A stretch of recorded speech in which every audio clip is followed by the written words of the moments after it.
In a diabolically different timeline, the American Old West has more than railroads and rustlers causing stress to its settlers. Turns out a secret society of vampiric villains known as the Sanguisuge are lurking in the shadows, attempting to bleed their influence further into mankind and hopefully tip the scales more in their bloodthirsty favour. In an effort to stem the neck-nibbling numpties, a group of elite monster mashers known as the Rentier Institute deploy elite agents with exceptional weaponry to respond to threats and fight back the toothy terrors. Jesse Rentier is one such agent, a model cowboy and enthusiastic slayer of sanguine snobs. He's good at his job and he clearly loves doing it. He'd much rather be blasting bad guys than pushing pencils behind a desk. Just looking at Jesse for more than a couple of minutes makes my back ache just thinking about the amount of munitions this gunslinger is slanging. The Institute is not messing around when it comes to the art of annihilation. Every slug thrower you can picture in your mind will start as a fairly pedestrian little number and quickly ratchet up to a technological terror of delightful decimation. Honestly, some of the upgrades had me Tim Allen grunting when I read what they did. Seriously, a shotgun that fires orbs of lightning, that chase enemies and constantly hurt them?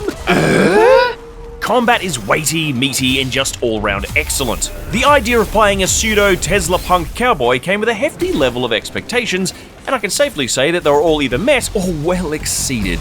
The most joyful factor is how Flying Wild Hog has been careful to make sure that every toy in the toy box is engaging and fun, so you aren't tempted to just punch baddies or shoot them, you want to do it all.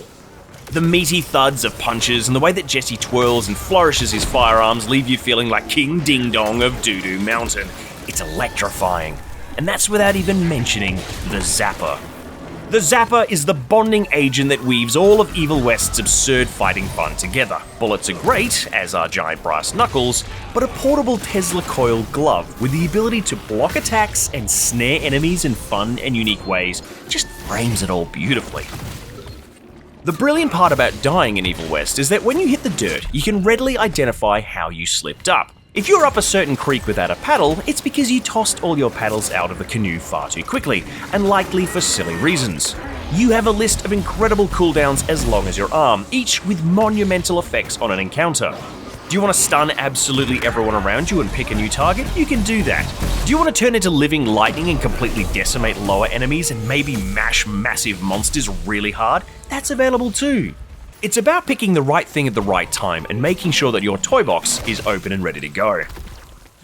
Evil West also invests a lot of time in making itself a feast for the eyes. From the crunchy creatures you're caving in slowly deteriorating as you strike them, to impressive coronas of electricity and fire just lighting up the place.